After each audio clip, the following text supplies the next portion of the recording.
Good evening. First time that I'm going to be filming under natural light. This feels so strange. We're in British summertime, but welcome and thank you for coming in. If you are seeing me for the first time, I am Rachel Charles and I'm a freedom mindset and life coach. And today I'm going to be speaking to women who are juggling or know that juggle of working a full-time job, managing a family, and have familial or have responsibilities in that reign, are also building a business and are juggling all the conflicting responsibilities that come with that. And we're going to have a conversation today to look at how do you get that all done, and especially along the lines of procrastination. Sometimes that can feel like a bit of a dirty word because nobody wants to be the person who is procrastinating. Hello, Janine. Thanks for coming in.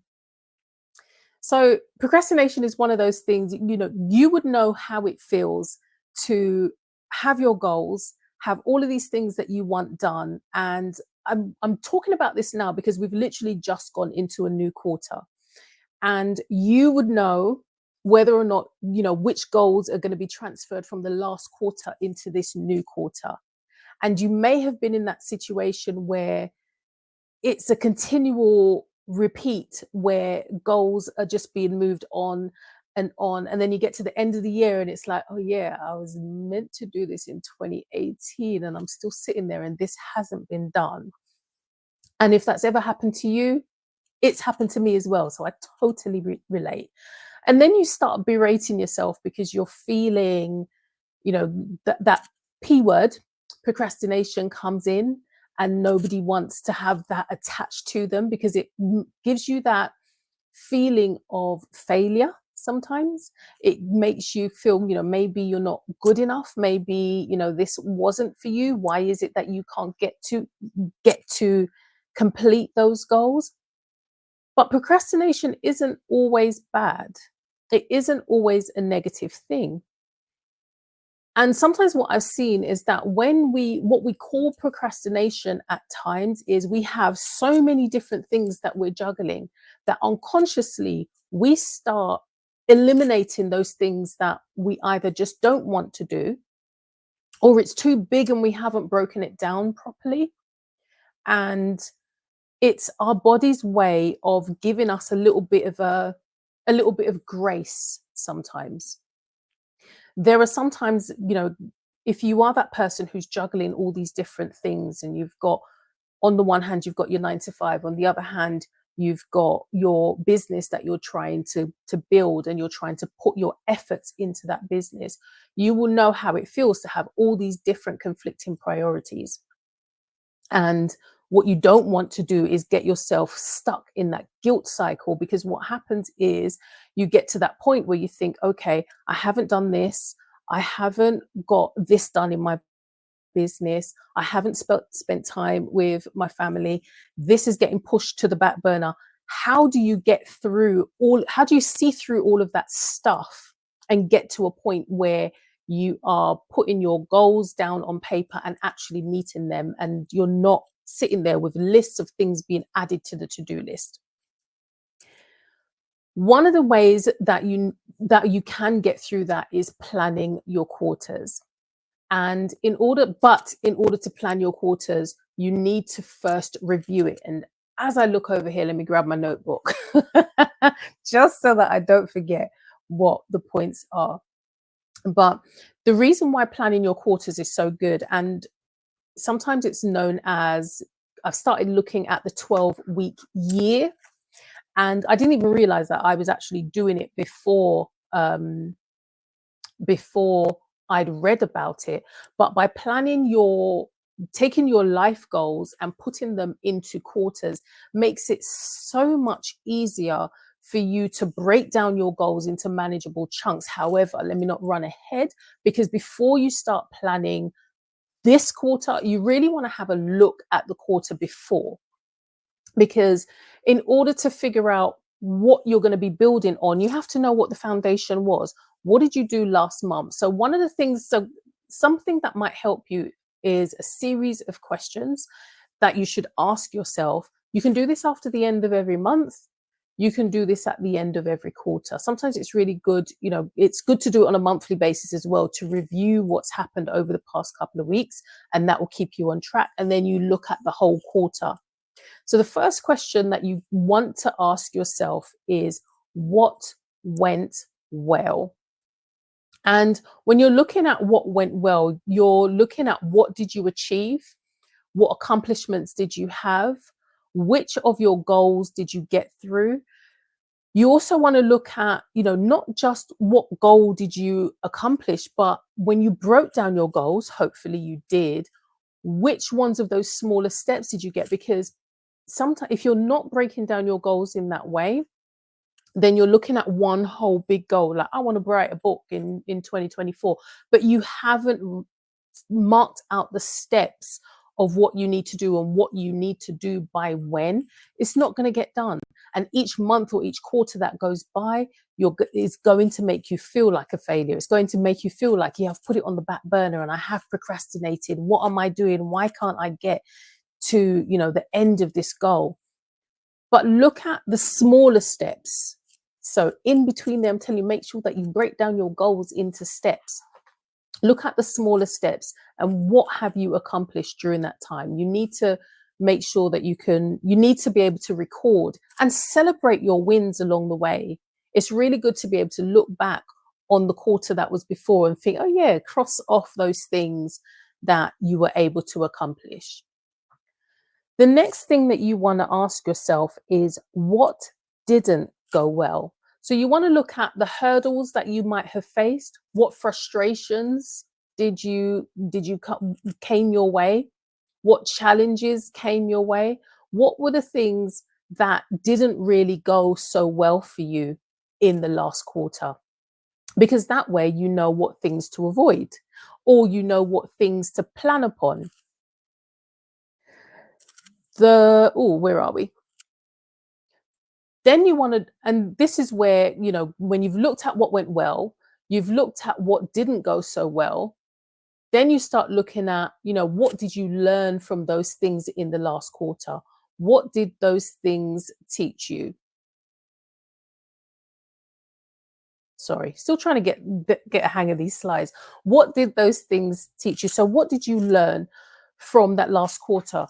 And if you were working your goals throughout that quarter, there would be milestones that you would have met. There would be things that you would have unlocked a couple of levels. Not talking about anything groundbreaking. It might just have been, a great aha moment that you had at that time. And how has that changed you? And I know I was talking about this the other day, and it felt like it was some great groundbreaking thing. But the truth is, there's that saying that, what is it? It's not even a saying. It's just that, a brain, once you've got this new information, once you've done a certain thing, it changes you. You can never go back to unknowing. You can never go back to undoing. You've done it. So when you're looking at putting your goals together and you're looking at what are the things you need to do? What are the things who do you need to be in order to have the things you want to have? Who did you become during that time? So what has that taught you in terms of, when you're looking at, what have you learned from the last quarter? What have you learned in terms of how have you developed in the last quarter? Those are some of the important things that you have to look at. I'm getting called out here. I know, me and StreamYard, we're going to get there at some point. And then the fourth thing that you want to look at is what needs changing. So after you figure out, after you look at what's gone well, what didn't go so well, what have you learned? Who did you become? What are the things that, how did you develop? What needs to change? And one of the ways that you can look at and break that down even further in terms of what do you bring into and take into the next quarter. I call it a change matrix. I don't know if there's a proper name for it, but this is one way that you can really look into and review your quarter, or the quarter that's gone. And you can do this in any stage of your life, actually, whether it's for work, whether it's for your business, your personal goals. when you look at what has gone well, what hasn't gone well, what do you need to change, then you can look at, for my next quarter, what do I need to start doing more of? What do I need to do less of? What do I need to stop doing? What do I need to do more of? And what that does is it gives you, again, a framework of how you're moving in the next quarter. Because if there was something that didn't work well, then you know that in the next quarter, you need to do a bit less of that, or you need to stop it altogether. If there was something that worked well, or there's something that that, what, that, I was able to achieve this in the last quarter, but I need to do this now to go to the next level in the next quarter, then you know that, okay, I need to do more of this, or I need to start doing this. It is now the phase to bring in phase 2. So some really those are some really important questions that you need to ask yourself going forward. And it's important to look at how you're working through your goals. And when we're looking at breaking down goals, let's look at the type of goals. Where am I? Let's look at the type of goals that we have. So we have the life goals, we have our yearly goals, we have our quarterly goals, and we have our monthly goals or weekly goals. I'm here dancing with the goals triangle. Anyway, but if you really want to figure out, the goals that we do, we're at the quarter section, but the goals that go into the quarterly section are the goals that come out of your yearly plans. And where do you get your yearly goals from? You get your yearly goals from your life goals.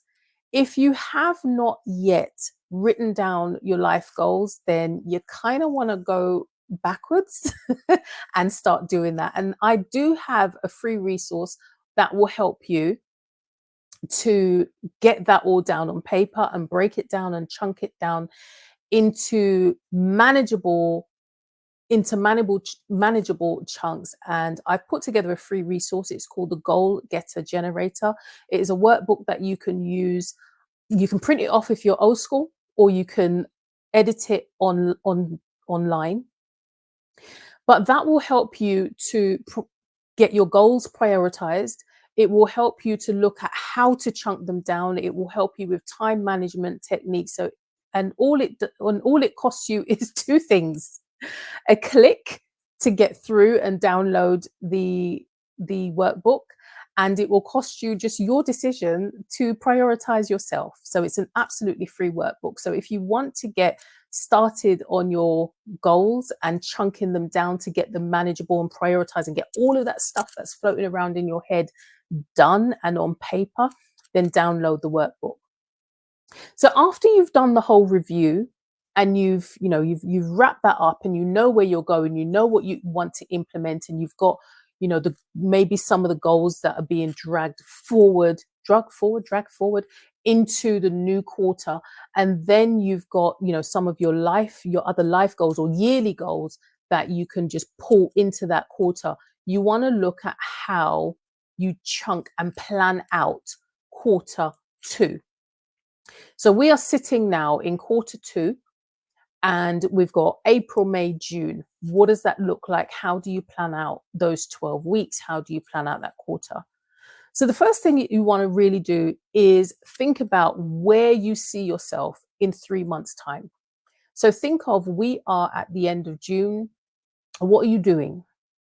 What would you like to be doing? Where would you like to be in your life? Who do you see there with you?